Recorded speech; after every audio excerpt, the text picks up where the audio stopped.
Su asiento, hermano. Quiero platicarles de un tema que el Señor pues puso en mi corazón y lo he titulado Ministrando liberación y sanidad a nuestras generaciones.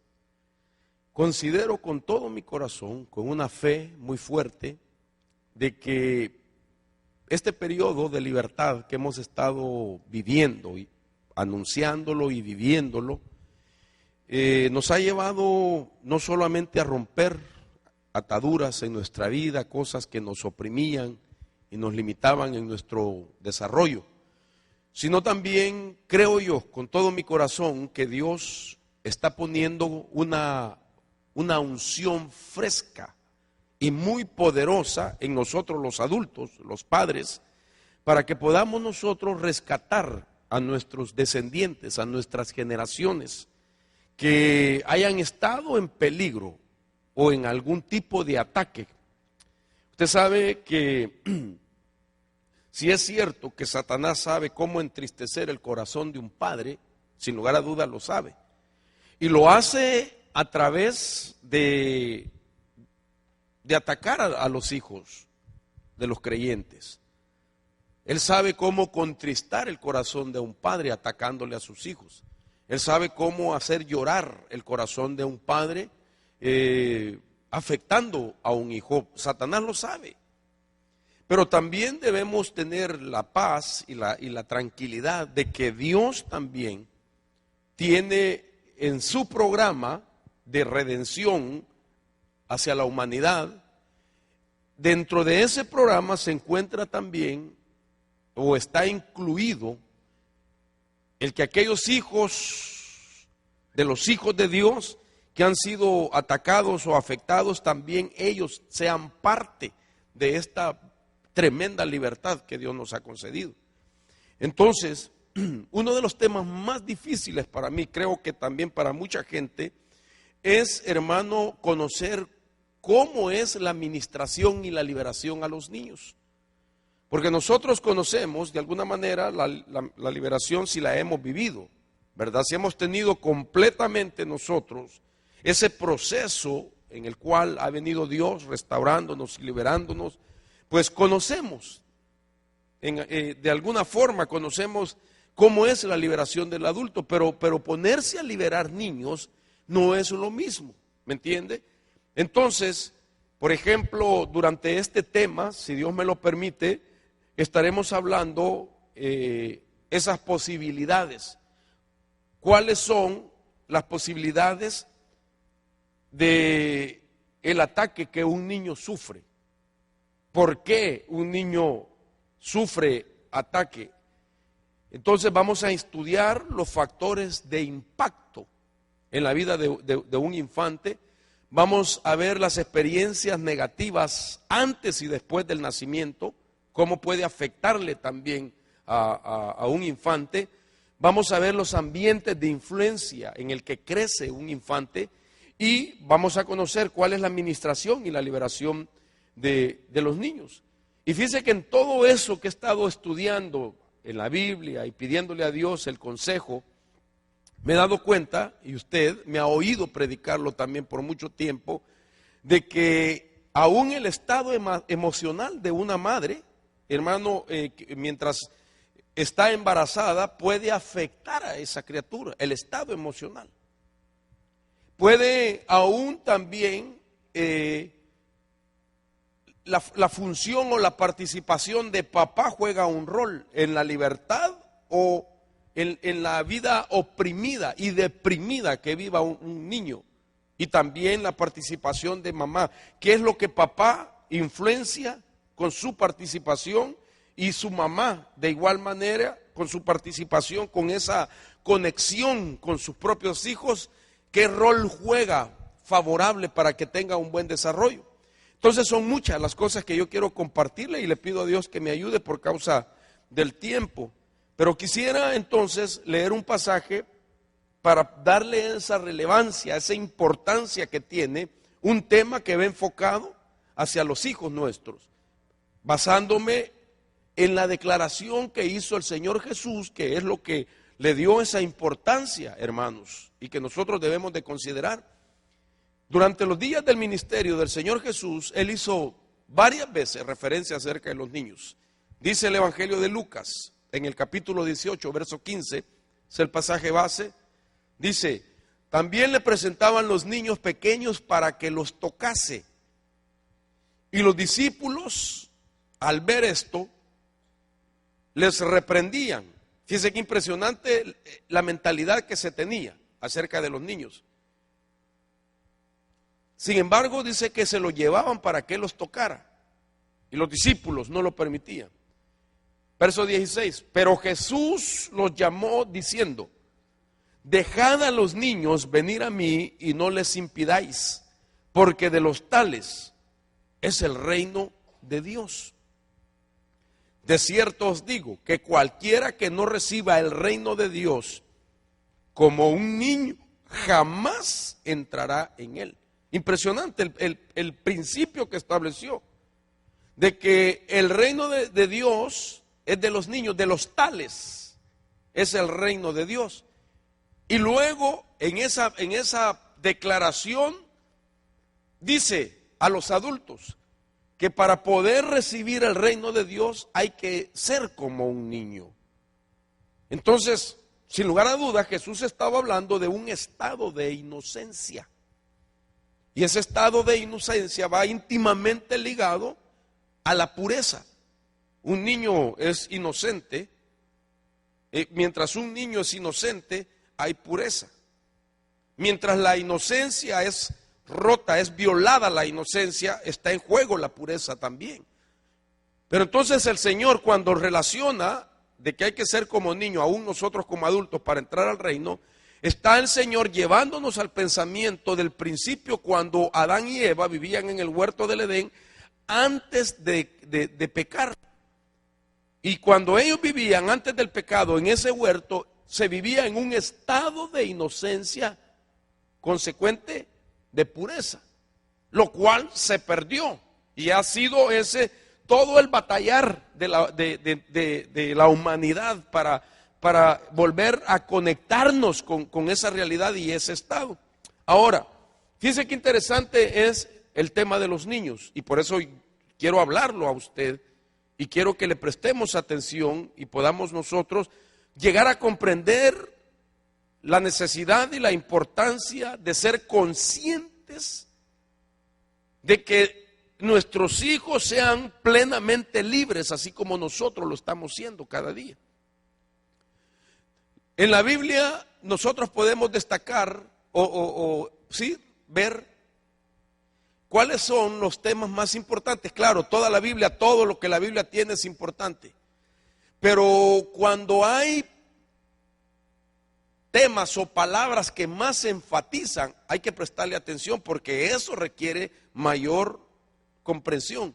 Por ejemplo, yo le hablé hace algunos días de ciertos números que más se mencionan en la Escritura. El 7 le dije a usted que es el número que más se menciona y el que le sigue es el número 12, es el que más se menciona en la Biblia. Pero hay palabras como en este caso que involucra la palabra que tiene que ver con niños.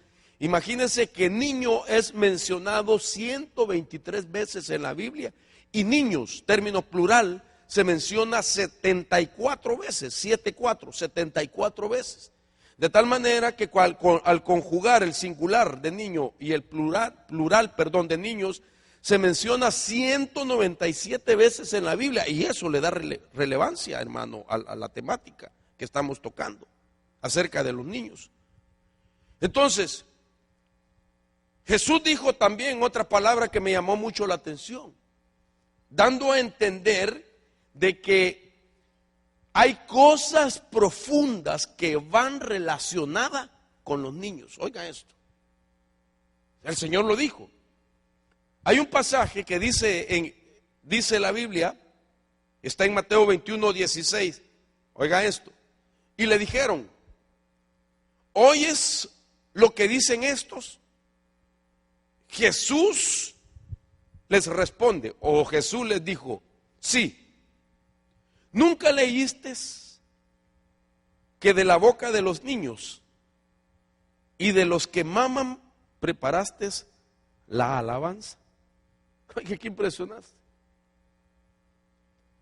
Jesús le responde, eso es profundo, porque está diciendo, nunca has leído que de la boca de los niños y de los que maman preparaste la alabanza.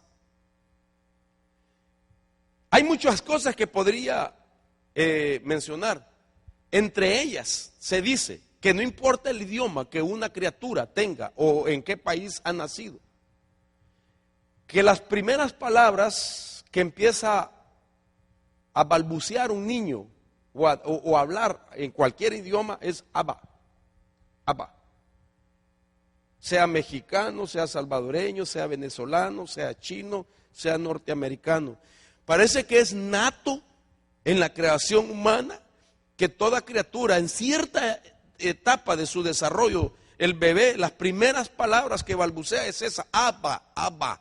Y esa es una palabra poderosa, porque la palabra Abba es una palabra, hermano, aramea, que quiere decir padre, Abba, padre, Abba, Abba. ¿Sabe qué quiere decir Abba? Papito lindo. Aunque el niño no lo esté diciendo directamente a su padre biológico, pero se lo está diciendo al Padre de su espíritu, que es el Dios creador, bendito sea su nombre. O sea que las primeras palabras que usted declaró, aunque no se acuerde, fue decir Abba, Abba, Abba. Y entonces ¿a quién le estaba diciendo a alguien papito lindo? ¿Me entiende?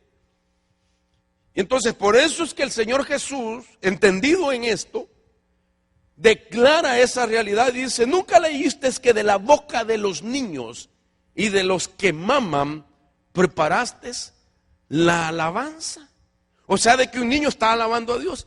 Tú dijiste algo un día bien interesante, recuerdo, que oíste a alguien, a un judío, ¿verdad?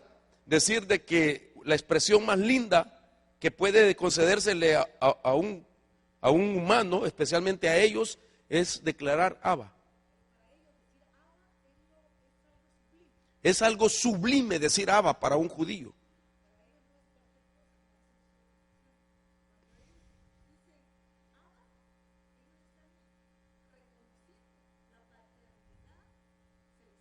Wow. Que no hay otra como él. Están reconociendo la paternidad. Tal vez para nosotros no tenga ese impacto, o sea, especialmente si tenemos un prejuicio porque tuvimos algún padre que nos hizo pasar por un mal momento.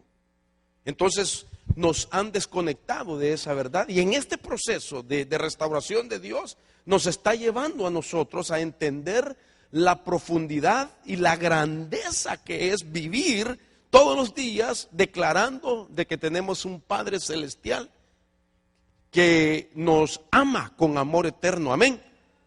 Y entonces este tema es interesante, volviendo al punto de los niños. Entonces, si Jesús relaciona al niño con cosas profundas, ahora me llama la atención también, y quiero mencionar la razón por qué muchos estudiosos de la palabra, por ejemplo, muchos teólogos, gente eminente, han llegado a decir, y tienen sus razones, de que el rostro de los querubines que estaban sobre el propiciatorio en el arca del pacto, dicen la mayor parte, muchos estudiosos aseguran de que, hermano, tienen rostro de niño. Y es impresionante ver cuando uno busca en fotografías, hermano, pues en las diferentes formas que se expresa aquella idea de aquella arca del pacto. Realmente en algunas ocasiones no se les mira figura al rostro, pero en otras se mira, hermano, ese perfil de niños. Y yo estudiando, escudriñando, pues doctrina de los judíos, historia, algunos puntos de vista de algunos teólogos, muchos concuerdan que esos querubines tienen rostro de niño. Y vuelvo al principio, porque Jesús entonces con razón dijo que los niños de los tales es el reino de Dios. ¿Me entiende? Y por eso dijo, cosas profundas también salen de la boca de los niños. Y vuelvo al principio, porque representan un estado de inocencia y de pureza. A mí me llama la atención eso. Porque si esos querubines son seres, son entidades vivas y que están sobre el propiciatorio tocándose con sus alas uno con otro, y están viendo, hermano, en el propiciatorio, que era aquella bandeja donde caía la sangre en el día de la expiación, me llama la atención que esa inocencia y esa pureza que ellos representan les hace a ellos el no juzgar. ¿Me entiende? La sangre que se está derramando por causa del pecado de un humano. No sé si me estoy dando a entender. O sea, ellos están viendo que ahí hay sangre, y esa sangre representa que se está expiando el pecado de un ser humano, pero ellos no lo juzgan, así como un niño no tiene la capacidad de juzgar a un adulto. ¿Me doy a entender? Entonces, por eso creo yo que el pensamiento, hermano, tiene sentido. La razón por qué se dice y se cree de que eran rostros de niños, y eso le da la importancia del tema de nuestros hijos, de que ellos tienen que ser también liberados, experimentar una verdadera libertad, porque eso es lo que Dios anhela. En otras palabras, si un niño es afectado y su conciencia ha sido afectada y él sabe que lo que va a hacer es malo, sin embargo lo hace, es porque ese niño le fue atacada su estado de inocencia, perdió su pureza y ahora se prejuició como cualquier ser humano. Porque hoy en día no podemos negar que hay niños de 9 años, de 11 años que saben lo que es una pistola y matan. ¿Me entiende? Ya no se diga si ese niño trae ancestros tan terribles, que vamos a hablar un poco más hoy acerca de los ancestros que traen los hijos y que entonces vienen con fuertes inclinaciones a cosas negativas por causa de la iniquidad que sus padres les heredaron. Entonces los hijos tienen que ser liberados también, así como un padre. Y Dios quiere que nosotros, hermanos, como padres de familia, juguemos un papel importante en esa libertad. Yo no sé si usted está de acuerdo conmigo.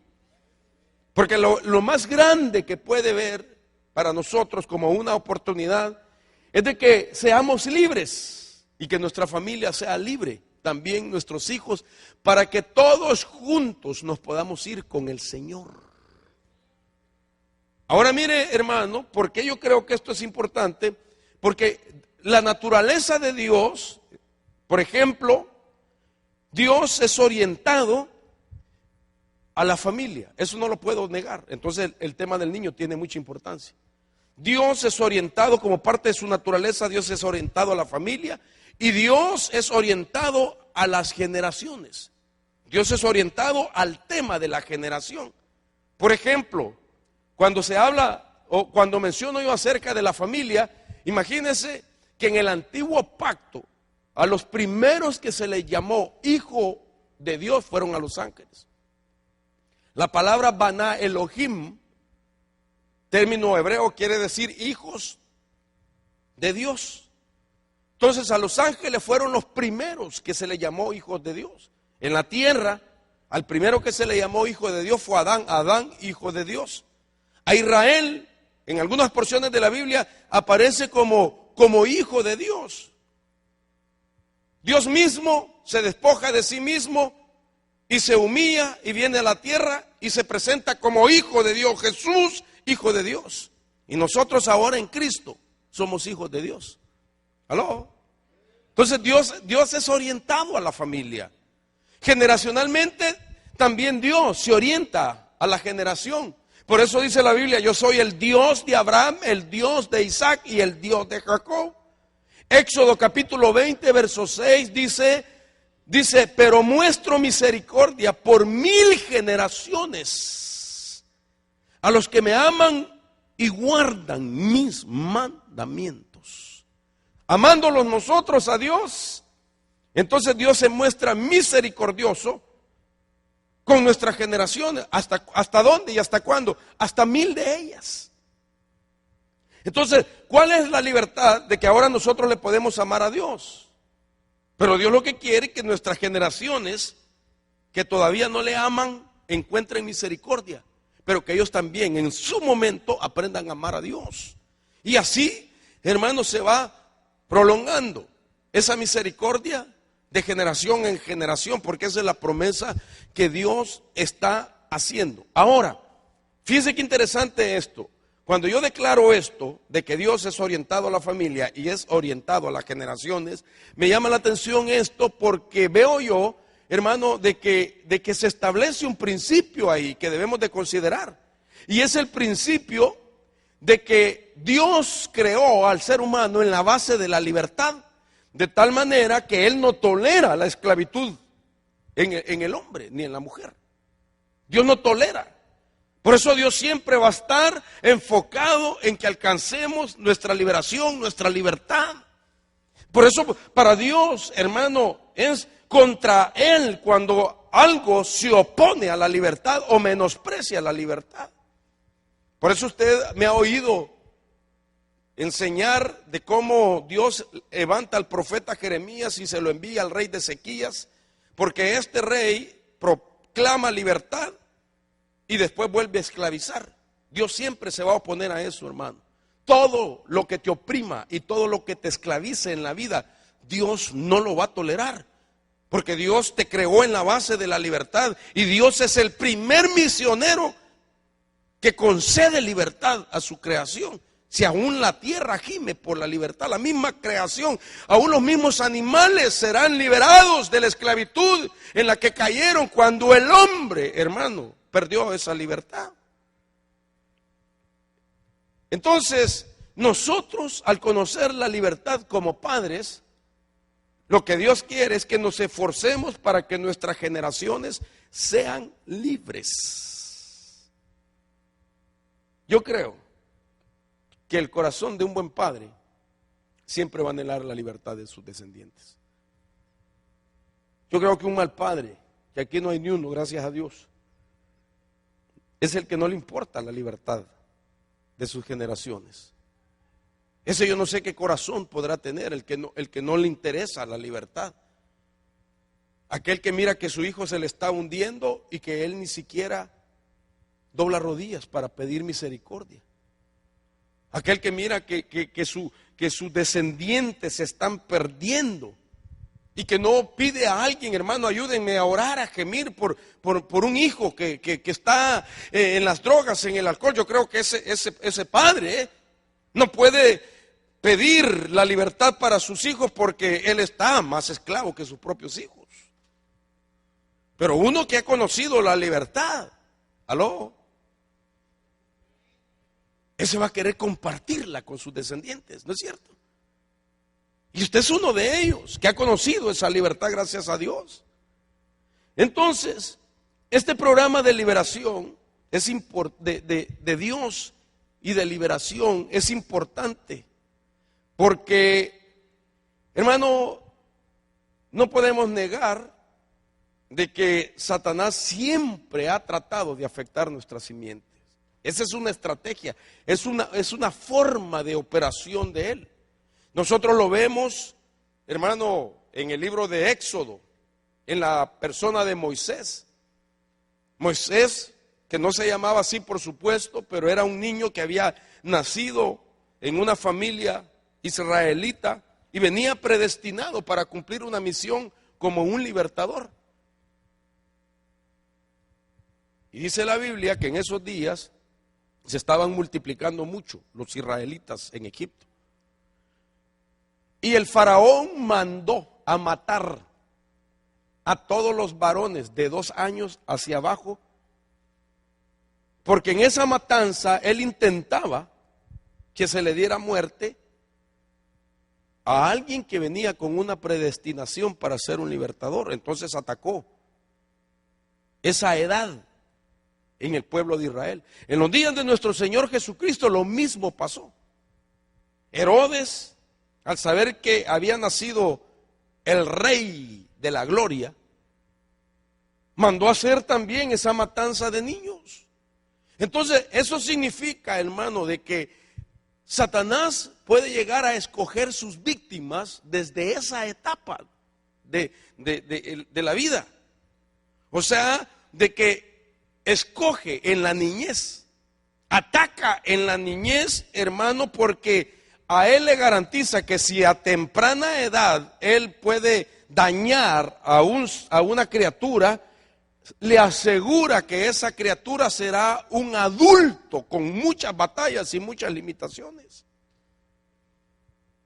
Nadie niega eso, hermano. Aún me llama la atención que consejeros cristianos y expertos que tratan la problemática social, especialmente en la edad del niño, ellos están conscientes de que una de las edades más vulnerables en el individuo, hombre o mujer, en el ser humano, es la etapa de niño. Porque de temprana edad lo prejuicia para que su vida se desarrolle, no tenga la formación adecuada, se prive del conocimiento de muchas cosas, del enriquecimiento de muchas cosas. ¿Por qué? Porque mientras el niño está batallando con el trauma que ha vivido o que ha sufrido, entonces no va a haber una formación correcta en él. Y nosotros no podemos negar la importancia de desarrollar nuestra vida en todos los aspectos que Dios manda. Nosotros no podemos negar que usted y yo somos seres que vamos hacia una perfección. Pero que esa perfección se alcanza a través de un desarrollo donde hay etapas de formación. Hermanos amados, es impresionante ver, oiga esto, hermano, de que aún dentro del vientre de una mujer esa formación es tan maravillosa que Dios la muestra. Y que en algún momento de la historia de la humanidad eso era todo un secreto. Hoy no es un secreto.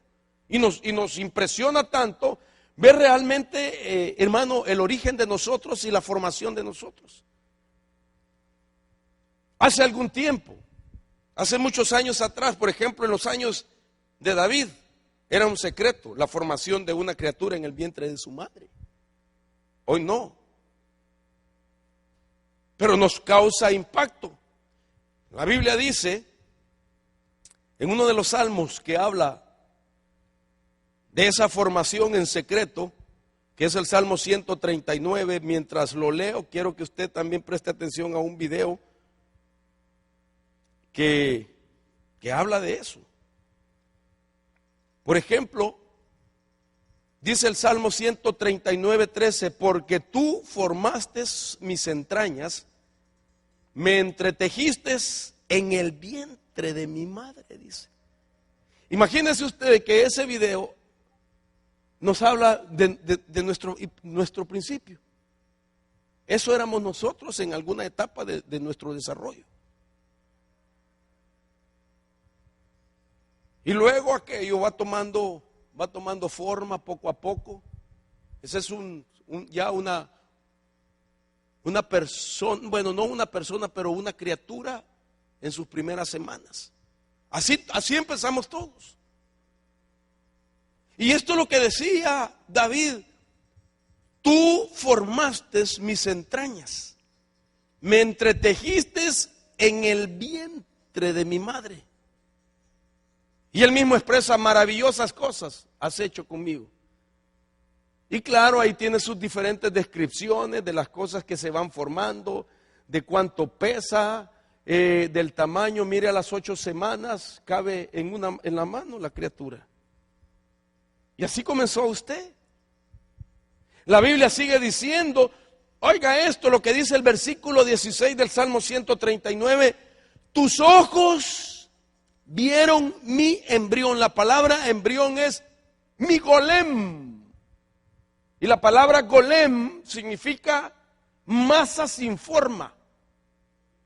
No es que es imperfecta, sino que sencillamente está en un proceso de perfección. Nosotros en alguna etapa fuimos golem. Masa sin forma.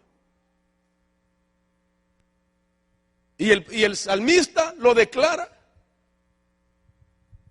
tus ojos vieron mi Golem. Mientras estaba, dice, siendo entretejido en el vientre de mi madre. Y dice, tus ojos vieron mi embrión y en tu libro, ¿cuál libro? En el libro estaba escrito todo aquello que a su tiempo fue formado, sin faltar nada de ello. Además de eso, te dio los días que vas a vivir. Te dio los hijos que vas a tener. Realmente, hermanos amados, este es un tema muy importante. Porque a esa etapa, esa criatura ya tiene espíritu y tiene alma. Desde el primer momento que entra en la gestación y que comienza todo el proceso de la vida, aquella criatura ya es una vida. No es un producto, como se dice médicamente hablando. Ya es una criatura de Dios que va a tener necesidad, por supuesto, de ese proceso que se vaya desarrollando, pero que en esa etapa, esa criatura necesita los mejores ambientes para que cuando salga a la vida física, hermano, pueda actuar como una persona con sus capacidades y sin ninguna limitación. Sin embargo, eso no es la realidad en muchos casos. Hay criaturas que desde esa etapa perciben el rechazo, que desde el ambiente externo del vientre de su madre se está pronunciando con respecto a la vida de él o de ella. Entonces este es un tema impresionante, hermanos, que debemos nosotros de prestar atención. Si esto es dentro del vientre, que para David era un secreto y para nosotros ya no lo es, porque ahora como está la tecnología podemos ver todo ese desarrollo. Hace algunos días yo vi un video de cómo se forma la cara, hermano. ¡Wow! Es impresionante. Cuando estamos apenas en ese proceso, hubiera visto la cara que usted tenía. Yo dije, qué horrible. Pero según el proceso se va formando y ya la carita. Y ahora, imagínese usted, hermano, con ese rostro y ese físico, esa nariz griega que tiene, ese perfil griego que usted tiene, ¿verdad? Con esa su nariz de Mr. Magoo que tiene ahora, hermano, gloria a Dios. Y las hermanas, pues todos nos formamos así. Entonces quiere decir de que las etapas son importantes. Y Satanás, que el Señor lo reprenda, trata, hermano, de afectar ese proceso. Que la criatura, sin tener una memoria consciente, puede llegar a percibir desde el exterior esa información, esa administración de un adulto que lo está rechazando, al decir que ese hijo no lo quiero, ese hijo hay que abortarlo, ese no es mi hijo. Mira cómo solucionas el problema, y aunque no tenga él una memoria consciente, su espíritu y su alma, que sí están ya en esa partecita tan diminuta del ser humano, ya tiene espíritu, ya tiene alma. Porque esa es la razón por qué Dios protege en secreto, ¿me entiende? La formación, porque ahí estaba su espíritu y ahí estaba su alma. Es decir, ahí Dios puso espíritu y puso alma en ese pedacito de carne.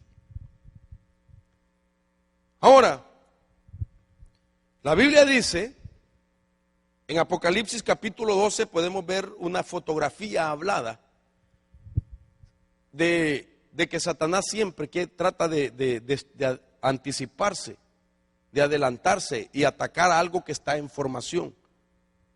La Biblia dice, el dragón se puso de pie delante de la mujer que estaba por dar a luz a fin de devorar a su hijo en cuanto le hubiera dado a luz. ella dio a luz un hijo varón que ha de guiar todas las naciones con cetro de hierro. Y su hijo fue arrebatado ante Dios y su trono. Entonces, ¿cómo el arrebatamiento está siendo velado por este dragón? Este pasaje bíblico tiene diferentes tiempos de interpretación. Representa a Eva en su momento como la madre de todos los vivientes.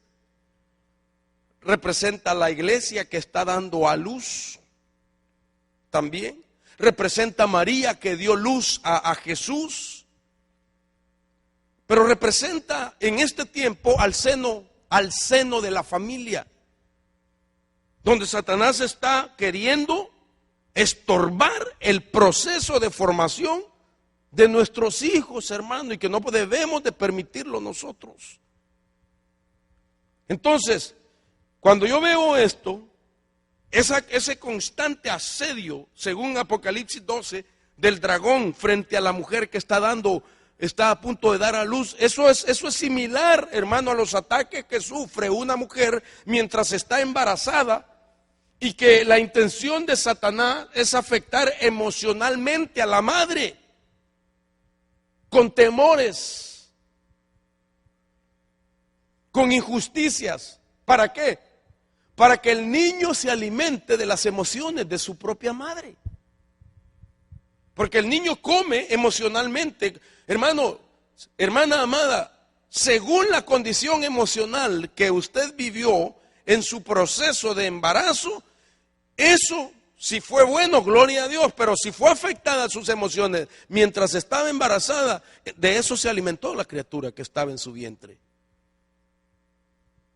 Entonces, ahora usted entienda por qué muchas veces la queja de un padre: mi hijo es incontrolable, mi hijo es iracundo, mi hijo es rebelde, mi hijo es impaciente. Mi hijo es así, y hermano, y la queja de papá. ¿Pero por qué? Porque emocionalmente fue alimentado con emociones afectadas en la mamá de parte de Satanás que motivó cualquier circunstancia alrededor. Hombres que maltratan a su mujer mientras está embarazada. Hombres que las dañan a través de palabras a la mujer mientras está embarazada. Y tantas cosas impresionantes, hermano. Fíjense que el niño capta todo eso como una esponja. Y cuando él nace, ya nace afectado emocionalmente. Yo leía que en el antiguo pacto, la mujer judía durante los primeros 5 meses de embarazo dejaba de hacer toda labor secular y todo tipo de oficio secular. Oiga esto, hermana, los primeros 5 meses para la mujer judía es dejar de hacer las cosas que está supuesta a hacer y se dedica en los primeros 5 meses a cantarle a Jehová, a orar en voz alta a Dios y hablarle a su criatura. ¿Sabe para qué? Para que al niño se le forme la espiritualidad. Que una madre en esos primeros meses empiece a adorar al Rey de la Gloria, hermano, la criatura lo percibe. Que empiece, hermano, a orar: Padre, gracias por el hijo que me has dado, será tu siervo, y que le profetiza después a su hijo. Todo eso lo percibe la criatura, pero eso no sucede en nuestras culturas. Entonces nosotros, hermano, fuimos afectados, o la criatura fue afectada desde el vientre de su madre. ¿Y sabe por qué nosotros no lo hacemos? Porque desconocemos el valor y la influencia positiva y maravillosa que tiene el practicar eso. Es decir, como nosotros no fuimos formados en un vientre de una madre, con todo respeto para nuestras madrecitas, porque ellas eran ignorantes también de estas verdades, entonces padres, hermanos esclavos, no cuidaron eso Y contrario a eso, hubo maltratos, nos formamos durante esos 9 meses con ese tipo de ministración y nacimos y somos y fuimos como fuimos por causa de eso también. Y entonces se establece un ciclo negativo. Los hijos crecen, forman familias. El hijo viene de una cuna donde oyó insultos, golpes desde que estaba en el vientre. Cuando se casa, hace lo mismo con su mujer. Y su mujer no protesta, porque cree que es parte de su cultura. Y es normal, porque no sabe el daño que le están formando a esa criatura que está en gestación. Entonces, ya al nacer, ya venimos estorbados en nuestra formación. Aunque hayamos nacido saludablemente, físicamente hablando, con todos los miembros, extremidades, nuestros órganos completos, gracias a Dios, pero emocionalmente, mentalmente, en personalidad, en identidad. Niños con timidez, por otro lado. Niños con inseguridad. Niños llenos de temor.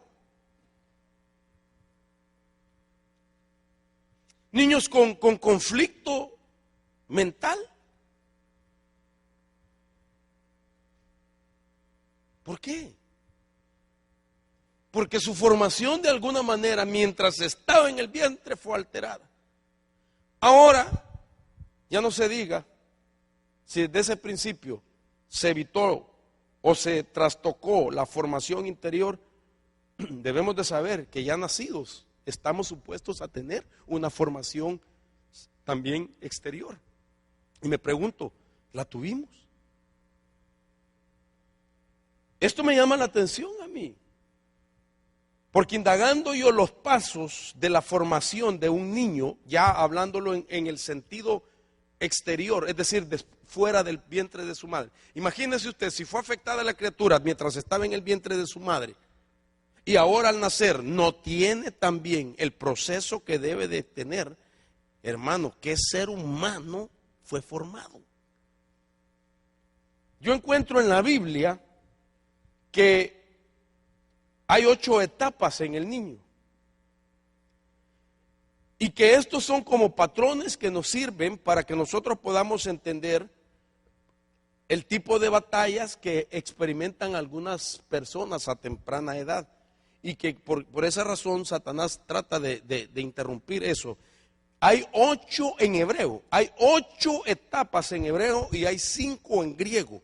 En el Antiguo Testamento existe, según para el creyente del Antiguo Testamento, una formación que debemos de vivirla plenamente. Por ejemplo, déjeme ponerle esto. Estas 8 palabras es para identificar las diferentes etapas de la criatura. Son palabras hebreas que tienen su propio significado. Por ejemplo, la palabra Yeled significa recién nacido. La palabra Yanak se refiere a la criatura de pecho. Oled se refiere que deja de la leche y empieza a comer pan. Pero la cuarta etapa de esas 8 etapas se llama Gamul. Y es la etapa donde pasa por lo que se llama destetado a los 2 años de edad. Hermanos, perdón hermana, no pretendo hacer sentir mal a nadie, pero hoy está tan moderno todo, ¿verdad? Que a los 8 días le quitaron el pecho a usted. Y eso afectó. ¿Me entiende? Se supone que los hijos a los 2 años, la mamá los separaba de su pecho. ¿Por qué? Porque durante los 2 años, mientras ella le daba pecho, le ministraba. le hablaba. Porque a los 2 años de edad se le forma el 50% de lo que será la personalidad de la criatura. 50% de información que va a tener el niño para vivir como adulto a los 2 años. Entonces, yo no creo que la mamá mientras esté, le hablaba. Tan chulo, mijito. Ya, mijito, ya se acabó toda la de este lado y ya va con la otra. Tan lindo que es mi muchachito. Así va a ser bueno para la doctrina, porque la leche que le estoy dando, mijito, representa la sana doctrina. ¿Aló? ¿Saben lo que significa la palabra Torah? Sí, yo sé que me va a decir instrucción. Sí, pero por definición la palabra Torah significa así como la madre sienta a su hijo sobre su regazo para instruirlo. Eso quiere decir Torah.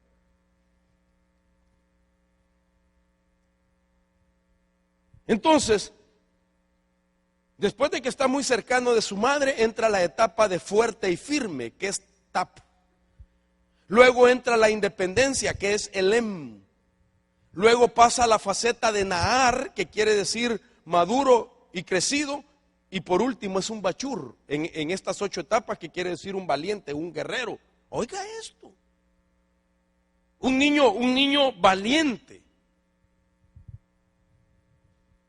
En griego solo 5 palabras que tiene que ver con recién nacido, con infante, con niño, con joven y adolescente.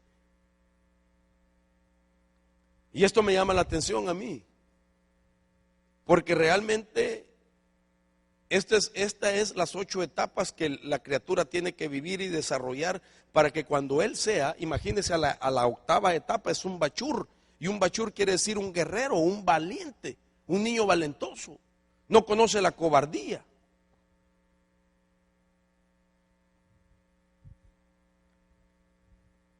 Entraban a la etapa militar ellos.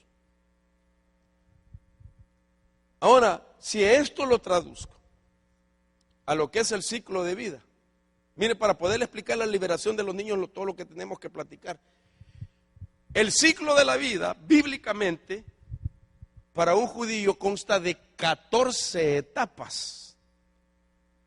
La primera de ellas es a los 5 años. ¿Qué pasa a los 5 años? Se supone que debe de leer la palabra, ya le deben de leer la palabra a los 5 años. Hermano, ¿usted le lee la Biblia a su hijo? No mienta, porque los mentirosos no entrarán al reino de los cielos. Pero a los 5 años el niño tiene que estar familiarizado. Claro que a los 5 años le leen la Torah, pero yo le puse la Biblia, porque la Biblia es la palabra de Dios. A los 10 años estudian ellos lo que le llaman el Misná, que es una sabiduría que ellos van adquiriendo. A los 13 años, la criatura ya debe de conocer los 613 preceptos de la ley.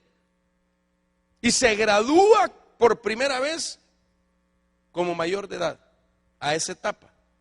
O sea, de que en esa cultura ellos tienen diferentes edades maduras, la de los 13 y la de los 18 años. A Jesús lo llevaron al templo a los 13 años aproximadamente, entre 12 y 13 años. A que viviera su bar misbat, que quiere decir hijo de los preceptos, que significa que ya los conocía, a los 13 años. Hermano, perdón, no pretendo hacer sentir mal a nadie. Sus hijos por lo menos se saben los primeros 5 libros de la Biblia. 2. ¿Y los demás? Yo le aseguro que ni el papá se lo sabe. ¿Hacemos la prueba? ¿Hacemos la prueba? No quisiera hacer sentir mal a nadie. Pero los veo a algunos con una sonrisa colgate así nerviosa así.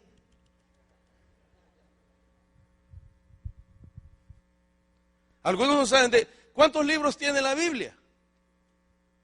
Algunos no lo saben, hermano Abelito.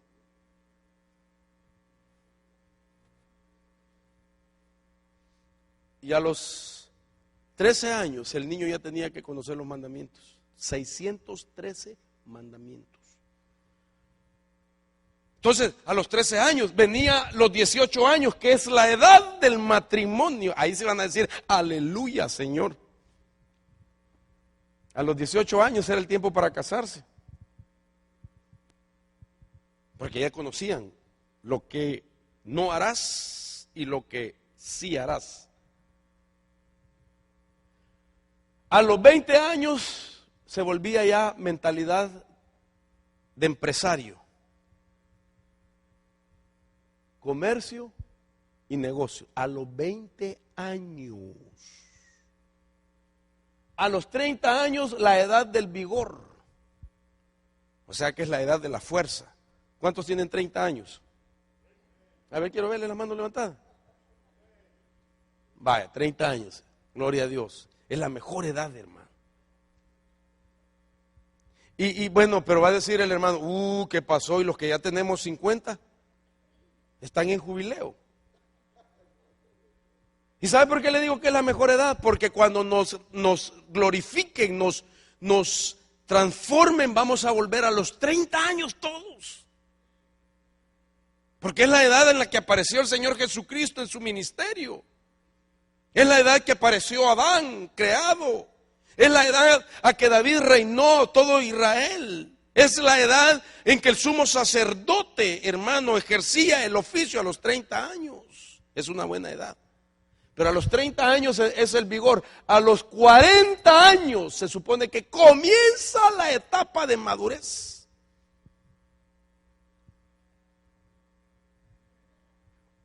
O sea, ¿cuántos tienen 40 años? Quiero ver los que de 40 años. Pero no de nacido de nuevo, de verdad. Mire, a los 40 años comienza a madurar.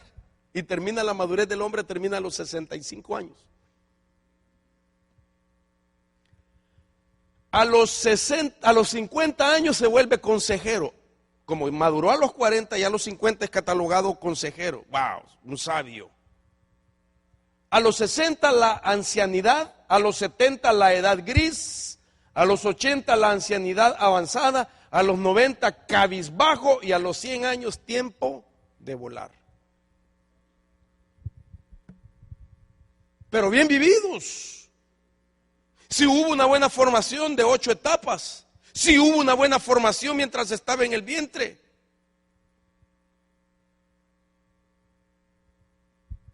Eso debería de ser nuestra formación. Por eso nosotros hemos tenido necesidad de ser liberados de complejos, de limitaciones, de traumas, de abusos. Tuvimos que ser liberados y ahora nuestros hijos lo necesitan. Ahora la formación secular también nos da una indicación. Esto es un tema muy interesante, hermanos. ¿Perdón? La edad gris, cabizbajo. O sea que los hermanos están atentos. Gloria a Dios, hermanos. Se lo voy a poner.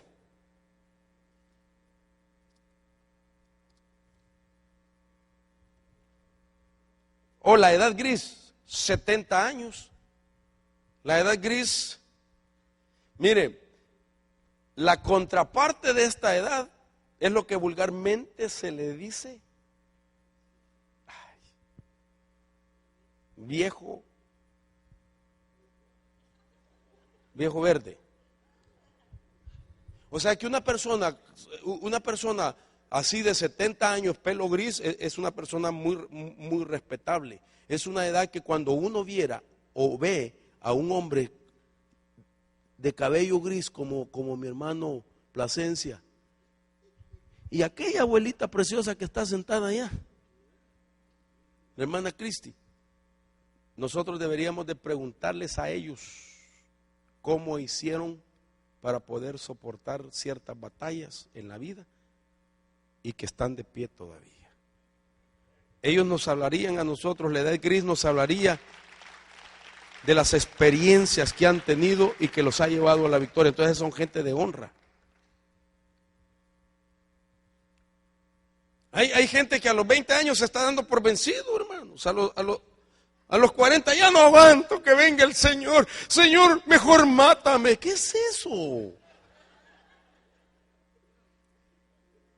Llévame, Señor, llévame ya.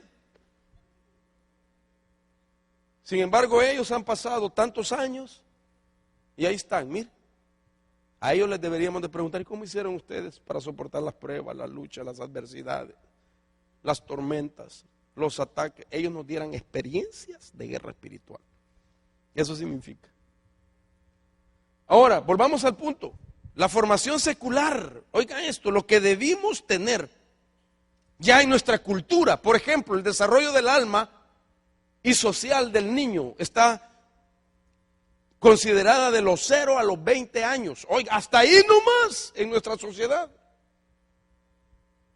En cambio, en estas culturas orientales es hasta los 100 años el desarrollo. Del 0 al 2, el humano en su infancia desarrolla su confianza o su desconfianza. A los 2 añitos, por eso era ¿cómo es? Ayúdeme. Detestado, no, destetado, a los 2 años. Porque mire, a los 2 años en nuestra sociedad, el humano en su infancia desarrolla su confianza o su desconfianza.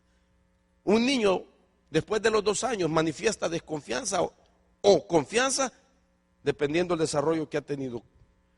Del 2 al 4 años a esta edad se desarrolla la autonomía o la duda en el niño.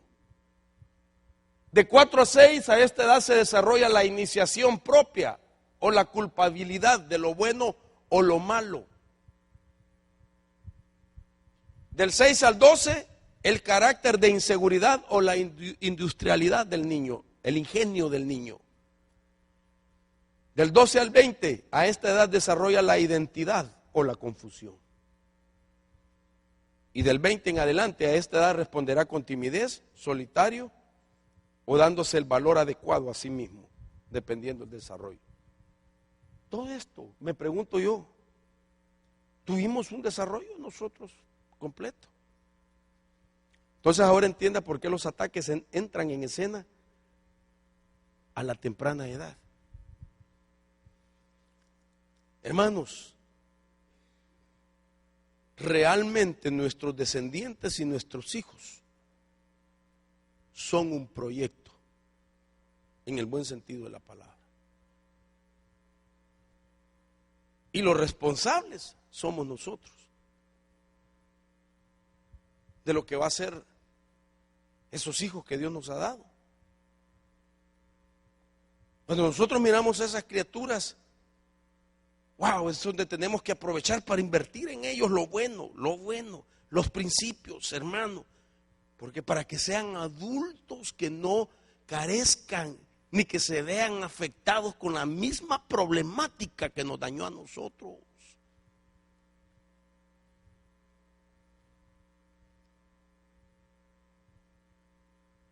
Yo hubiera querido nacer en un hogar cristiano, pero con papás cristianos con doctrina, hermano.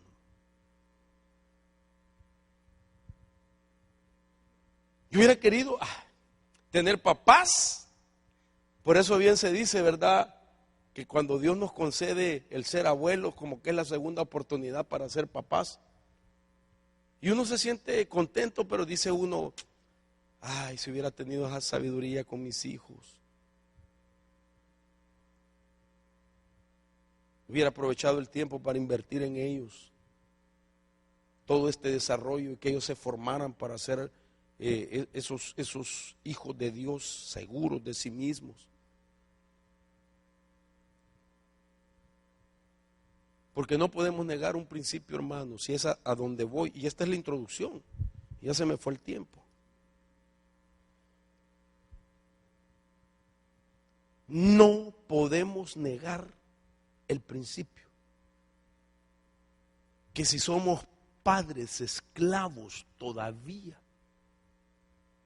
vamos a desarrollar hijos esclavos. ¿Aló? No podemos negar también la bendición que si somos padres, que hemos conocido la libertad, vamos a vivir en busca de la libertad de nuestros hijos hasta que ellos la obtengan. Yo le puedo comprobar con la Biblia. Una metáfora del apóstol Pablo, yo le llamo eso la metáfora de la libertad o de la esclavitud. Y esa metáfora me dice a mí de que si un hijo ha nacido en un vientre de mujer esclava, va a ser esclavo. Si un hijo ha nacido dentro de una casa donde su padre menosprecia la libertad o no ha buscado la libertad, ¿qué le puede esperar a sus hijos? Sus hijos son esclavos igual que él. Por eso es que Dios, que es libre, Dios es libre, busca la libertad para nosotros como hijos. Dice la Biblia, mire estos dos pasajes. Esta es la metáfora de la libertad o de la esclavitud. Porque Agar representa Sinaí, montaña que está en Arabia y corresponde a la Jerusalén actual, la cual es esclava juntamente con sus hijos. Gálatas 4:26, pero la Jerusalén de arriba, la cual es nuestra madre, es libre, porque está escrito, alégrate, oh estéril, que no das a luz, prorrumpe en grito de júbilo y levanta la voz, tú no estás de parto, porque más son los hijos de la desolada que, dice, los de la que tiene marido. Pero ¿qué quiere decir? Agar dio a un hijo y ella representa el Sinaí, la montaña. Ella representa a la Jerusalén actual, la cual, hermano, dice, da a luz hijos esclavos. ¿Se da cuenta? Aquí hay dos vientres, aquí hay dos matrices. Una representa a Agar y otra representa a Sara. Sara es la que da los hijos de promesa y Agar es la que da los hijos esclavos. ¿Sabe lo que quiere decir? Madre libre, hijos libres. Padre libre, hijos libres. Madre esclava, hijos esclavos. Padre esclavo, hijos esclavos. No podemos negarlo, hermano. Cuando el hombre de Dios y la mujer de Dios está experimentando niveles de libertad, va a buscar la libertad de sus hijos. A mí me da mucha pena, hermano, y me entristece muchas veces de que hay padres que el diablo les está ganando la batalla con sus hijos y ellos no son unos que doblan rodillas para gemir por ellos, para pelear por ellos.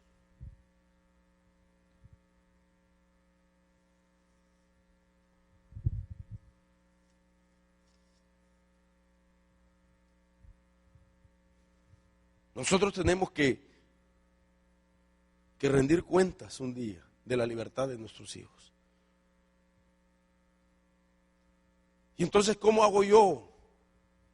Si quiero tener mis hijos libres, tengo que buscar la libertad yo, tengo que anhelarla.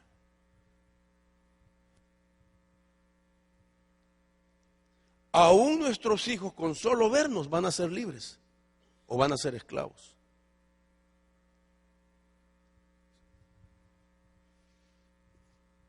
Nuestros hijos, al ver que viene una prueba a nuestra vida o a la familia, y en vez de que tomemos una actitud negativa, lo primero que miran es ver a papá doblar rodillas y orar y gemir y llorar.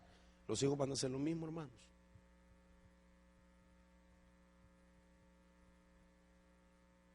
Hermano, a esta altura, perdón, usted sabe que yo los amo, amén. Yo no entiendo cómo a esta altura del tiempo profético que vivimos, todavía hay líderes que miran novelas. ¿Qué vamos a ver en una novela? A ver, ahí que entre nos, hermanas, tápense los oídos. ¿Qué va a ver el hombre en una novela? Ay, hermano, es que quiero aprender a besar, fíjese. A mi esposa cuando venga, déjese de cosas. Si la novela lo único que es adulterio, fornicación, borracheras, drogas, yo no lo puedo entender, hermano. Perdón, yo no lo entiendo. Yo le aconsejo a la mujer, no permita que su marido se hunda en esa porquería. La primera que tiene que protestar es la mujer. Ah, no, que no vaya a decir, ay hijo, ya va a comenzar, palomitas de maíz, los dos juntos, palomitas de maíz. Los dos viendo novelas. No puede ser. Que se quede en la casa por ver novelas y ponga como pretexto, ay, es que estoy tan cansado. No puede ser, hermano, perdón, hermano, no puede ser eso.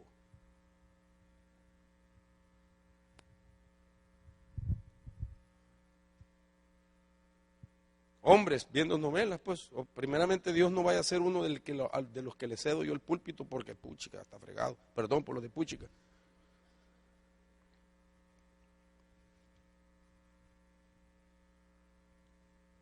Si somos esclavos, tenemos hijos esclavos y nuestros hijos tendrán el derecho de decirnos, papá, ¿cuándo te vas a liberar? Yo quiero ser libre. Porque el que es atado, ¿cómo va a promover la libertad en su casa? Mira, hermano, nosotros tenemos que buscar la libertad como adultos. Tenemos que buscarla. Vaya, si falló, pídale perdón a Dios, levántese y busque su libertad. Pero no se quede ahí postrado. Porque ya el niño ya salió de su vientre. Pero el principio bíblico sigue diciendo que Agar da a luz hijos, esclavos, y Sara da a luz hijos en libertad. Y dice que ella es nuestra madre. Se supone de que nosotros tenemos que respirar libertad, amar la libertad, promover la libertad, cuidar que la libertad fluya en casa. Nosotros cuando vivimos la libertad debemos de estar así, mira, ¡pah! Cuando oímos que entre la familia hay cosas que pueden atar. Un hermano mayor diciéndole a su hermano menor una palabra que lo ate, ¡pah! Rompo ese dicho, no se lo digas así. Lo vas a atar con ese dicho. Usted dirá, ay, muy místico. No, hermano, esa es la realidad, porque respiramos libertad. ¿O está usted, quita eso? No me gusta eso, esa escena está fea. Quítala inmediatamente en el nombre de Jesús. Porque somos gente en libertad. La libertad es progresiva. Es una evolución que tenemos que ir alcanzando y alcanzando. Pero también la libertad se puede estancar y en vez de evolucionar, involuciona. Y la persona comenzar a vivir niveles de ataduras que más tarde se propagan a su familia.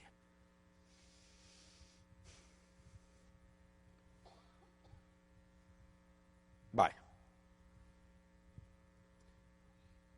Aquí es donde yo empezaría a predicarle a usted la liberación del niño. Pero ya avancé. Pero yo quiero hacerle un llamado en el amor del Señor. De que usted pelee por la libertad para que sus hijos y nuestros hijos puedan ser libres, hermano. Para que se establezca una cultura nueva y que nuestros hijos puedan también anhelar la libertad y vivir en libertad, buscar la libertad, que ellos también la sientan el deseo de buscarla.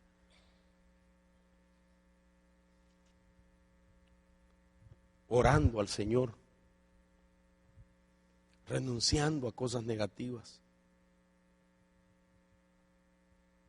reconciliándonos en casa, poniéndonos en paz, pidiéndonos perdón, poniéndonos de acuerdo, para que nuestros hijos puedan ser impactados y puedan alcanzar esa libertad. Repito, si el padre y la madre están esclavos, los hijos lo estarán. Y los hijos que están aquí y que tienen en mente tener familia, busquen su libertad, hijos, para que ustedes generen familias en libertad y sus hijos no estén atados. Satanás es malo cuando hace ataques a la vida de un adulto y no le ocasiona el impacto que quiere, entonces dice, me encargo del niño. Y muchos padres saben que tienen ese problema y no renuncian a ellos, están haciendo candidatos a sus hijos de ser los blancos del siguiente ataque, porque ellos no buscan su libertad, la menosprecian la libertad. Nosotros como padres, yo principalmente, tengo que buscar una libertad todos los días para que mis hijos sean libres. Y no soy un hombre perfecto, hermanos. Tengo batallas como usted las tiene. De todos los días, de estar delante de Dios, de humillarme delante de Dios, de renunciar a todo proyecto de pecado, a todo intento del enemigo. Tengo que renovar mis pactos con Dios, con mi esposa, con mis hijos. Tengo que declarar, soy siervo de Dios, para esto me alcanzaste, soy esposo, soy padre, guárdame por esto. Dios mío, perdóname por cosas negativas que han venido a mi vida o hecho, pero Señor, ayúdame que a partir de hoy mis hijos puedan ver un ejemplo, anhelen seguir adelante o alcanzar lo que yo no he alcanzado, pero siempre, Señor, en tus caminos. Pero un hijo que no quiera nada con Dios porque mira a su papá y dice, para ser como mi tata o como mi nana, perdón por lo que estoy diciendo, mejor no soy nada. Para decir, mejor ni voy a la iglesia, para ser como él, mejor no. Así hay muchos hijos, hermano, que dicen, no hombre, para ser como mi papá. Yo le platico a mi esposa cuando salgo a ministrar afuera. La gente como puede me hace llegar cartas. Y entre unas cartas me ponen ahí, pastor, mi papá era uno de los que estaba profetizando. Si usted supiera, pastor, antes de venir a la iglesia a profetizar, le pegó una cachetada a mi mamá. Así, hermano. Yo dije, y mi corazón está endurecido. Lo peor es que dice, ¿podría orar usted por mí? Para que Dios me dé la libertad, porque mi corazón está endurecido, está enfurecido por eso. ¿Cómo es eso? Por eso que los hijos no quieren nada con el Señor. Mire, este era un tema para niños y terminé con usted, mire. Pero realmente tenemos que buscar la libertad, hermanos. Tenemos que buscar nuestra libertad. Si realmente nosotros queremos que la bendición de Dios, como dice la Escritura, y me muestro misericordioso a millares de generaciones de los que me aman. Entonces el primero que tiene que amar soy yo, a Dios con toda mi fuerza. Y cuando uno dice que ama,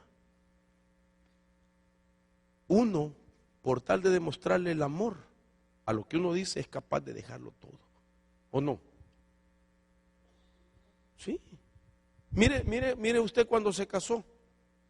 Por ejemplo, yo digo las hermanas, Dios mío, las mujeres, que Dios las bendiga, le creen al hombre. Vente, te voy a hacer la mujer más feliz del mundo. Y son capaces de dejar su casa donde su papá las ha cuidado, las ha amado, las tiene bien cómodas, con comodidad. Y se van detrás de un hombre por amor a dormir en un petate las primeras noches. Yo no sé si saben lo que es petate. ¿Sí saben? ¿Sí saben lo que es petate? Y dicen, es que el amor todo lo sufre. Y tiene razón, porque el amor, cuando uno ama, deja todo, ¿verdad? Si Dios lo hizo, Dios lo hizo.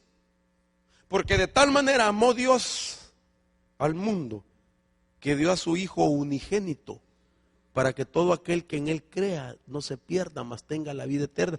Y la Biblia dice que Dios, siendo Dios, no se aferró al ser igual a Dios, sino que se despojó. Dios, siendo Dios, se bajó de su trono, dice el griego, y sufrió una kenosis, que se salió de sí mismo, se desvació de sí mismo, ¡puc! Se desvació y dejó ahí la divinidad y se humilló, se hizo hombre. se hizo siervo para venir a morir por nosotros, por amor. Dejó toda su gloria por amor. Entonces, si realmente uno ama a Dios, ¿cuántos aman a Dios de verdad? ¿Estaría usted dispuesto a dejar todo lo que lo ata por el amor a Dios y por el amor a sus hijos, a su familia? Deje aquello que lo cautiva, hermano.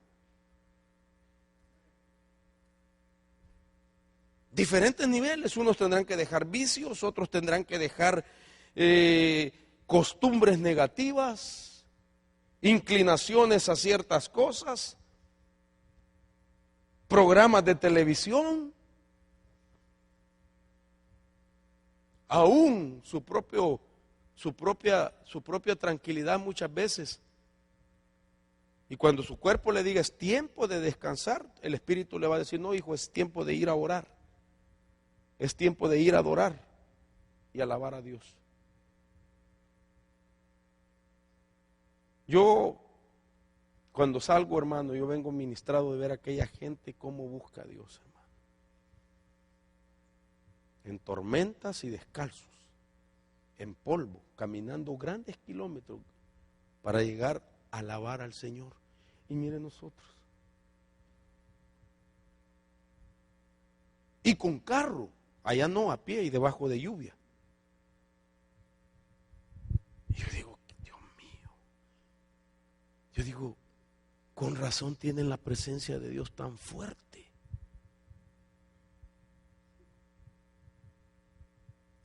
Y aquí nosotros, a la vuelta de la esquina, 20 minutos, 30 minutos, hermano, 30 minutos ponemos escudo, y tan lejos, 30 minutos usted. Ni que viniera a caballo. Viene en carro, con aire acondicionado, con alabanza. Yo tal vez soy así porque a mí no me formaron de otra manera. Pregúntenle a mi esposa, yo estábamos haciéndome con ella memoria. Ok, ¿cuánto viajábamos para ir a la iglesia? 1 hora y media, 2 horas casi. Y nos congregábamos martes, viernes, sábado y domingo. 2 veces. Había una gran necesidad de Dios, hermano. Y la hay todavía. No importaba la distancia. Le dije al Señor, Señor, dame carro para ir a buscarte a tu casa todos los días, que haya medio carro. Ahora, que hubiera sido malo que con carro. Ay, Señor, estoy cansado. Me duele el pie cuando tanto pedaleo el carro. ¿Me doy a entender? Le pedí las cosas para buscarlo a él y me lo dio todos los días, esos días que le cité, no importaba la distancia. Por eso no es excusa ni el tiempo ni la distancia para buscar a Dios. Y Dios bendiga a los hermanos que vienen de lejos. Que por ejemplo, la hermana Pedrito, años viajando, ¿verdad, hermana? Años. ¿Cuántos años tienen con nosotros? Lo que tiene Samuel, casi 13 años. Desde casi 45 minutos. Ustedes vienen de Vancouver. ¿Cuántos tienen ya con nosotros? 2 años, imagínense. Mis hermanos también de allá ¿usted, Ceylan o Woodward? Imagínense. Y a veces son los primeros que llegan. Y los que viven a la vuelta, a mitad del servicio. Hermano, perdón, no ponga prioridades el día de servicio, de trabajar. Déselo al Señor y Dios lo va a bendecir. Dios lo va a bendecir. No se comprometa el día de trabajo, el mismo día de servicio. Dios lo va a bendecir, hermano. Dios lo va a bendecir. ¿No vino fulano? No, pues está trabajando. ¿Sabe que yo que estoy saliendo tengo conflictos? ¿A quién dejo a predicar? A fulano, no llega los viernes. Oh. A mengano, los domingos llega tarde. Oh. Salud, hermana. Entonces, tenemos que demostrarle a Dios que lo amamos y que estamos dispuestos a dejar aquellas cosas que nos impiden nuestra plena libertad, y porque amamos a nuestra familia y queremos que como consecuencia de nuestra libertad ellos sean libres también en el nombre de Jesús. Jamás usted encontrará en la Biblia ni en la historia humana alguien que buscando a Dios con todo su corazón haya sido deshonrado por Dios. Jamás. La Biblia es bien clara, es decir, Dios honra a los que le honran. Bienaventurado es el hombre que confía en Jehová, jamás será avergonzado. Busquemos a Dios, hermano, para que nuestra gente sea libre en el nombre de Jesús.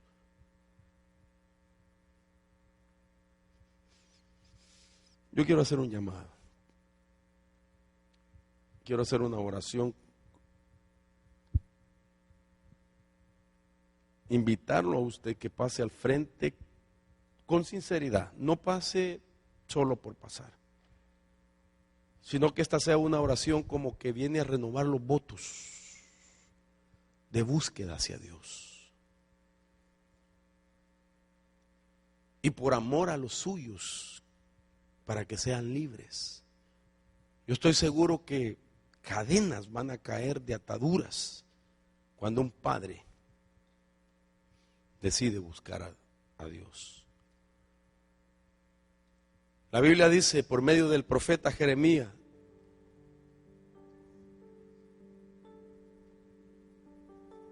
llanto y clamor se oye, porque Raquel llora por sus hijos. Así dice el Señor a Raquel: ya no llores más, mujer, detén tu llanto, porque ciertamente tus hijos que fueron llevados cautivos ciertamente volverán de su cautividad, dice el Señor. Aquella mujer lloraba porque sus hijos lo llevaron a la cautividad, pero no cesó de gemir y de llorar por la libertad de sus generaciones.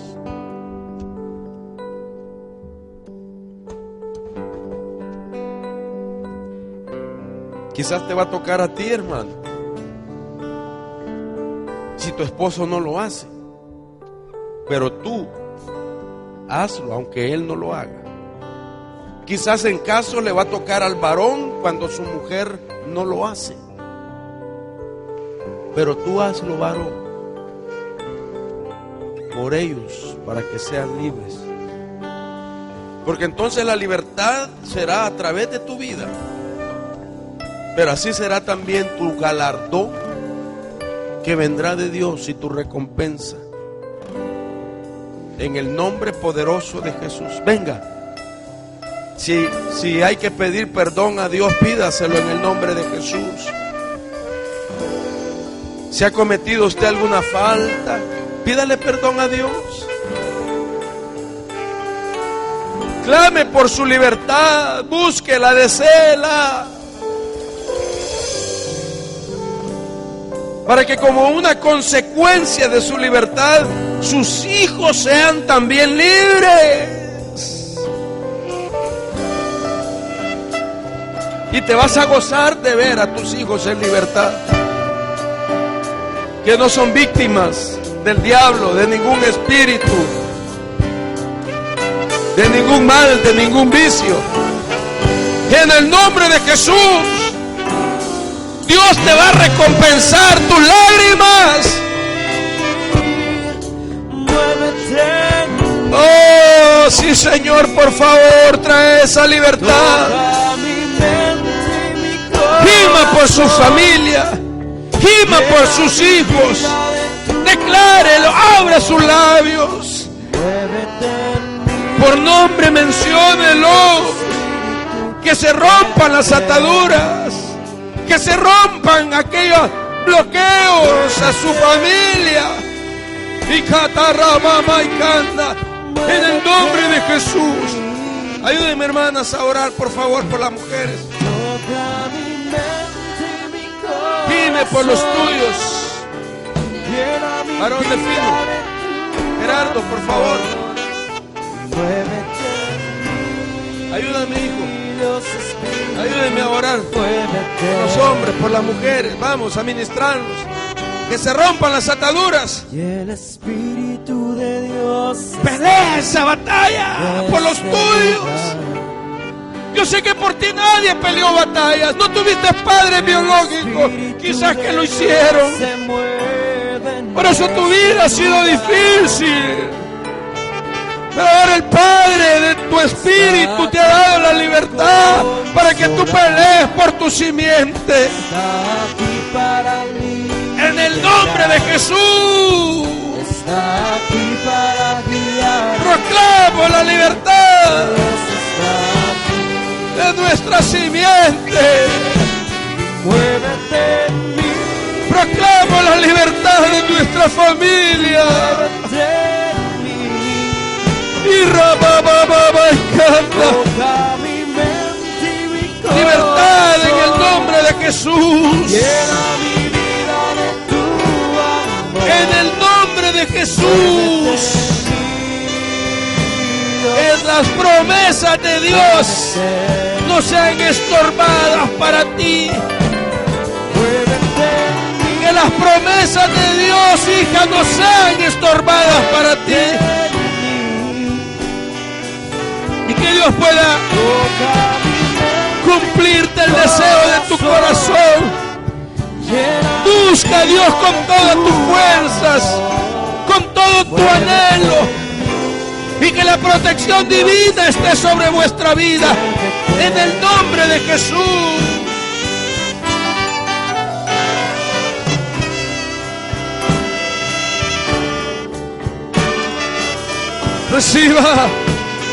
Reciba su libertad. Gime por los tuyos. Clama por los tuyos. Anhela tu libertad cada día. Y que los tuyos alcancen la bendición de ser libres. Y carababa y canta. En el nombre de Jesús. En el nombre de Jesús. Proclamamos esa libertad. Declaramos esa libertad. Que tu libertad sea la que impacte a tu simiente. Y que los tuyos por los que gimes alcancen esa libertad. En el nombre de Jesús lo declaro. En el nombre de Jesús. En el nombre de Jesús. En el nombre de Jesús. Proclamo tu libertad. Profetizo que vuestro hijo alcanzará esa libertad. Profetizo que tu varón alcanzará esa libertad, tu hijo. En el nombre de Jesús. No temas, sé paciente. Y clama a Dios, que es nuestro corazón. Cada día sea el corazón de Dios para alcanzar a los suyos. En el nombre de Jesús. En el nombre de Jesús. Muévete en mí. Sí, Señor. Muévete en mí. Toca mi mente y mi corazón. Llena mi vida de tu amor. Muévete en mí. Dios Espíritu, muévete en mí. Oh, sí, Señor. Levante sus manos. En el nombre de Jesús. Declaramos tu libertad, Señor. Declaramos tu libertad. Declaramos tu libertad.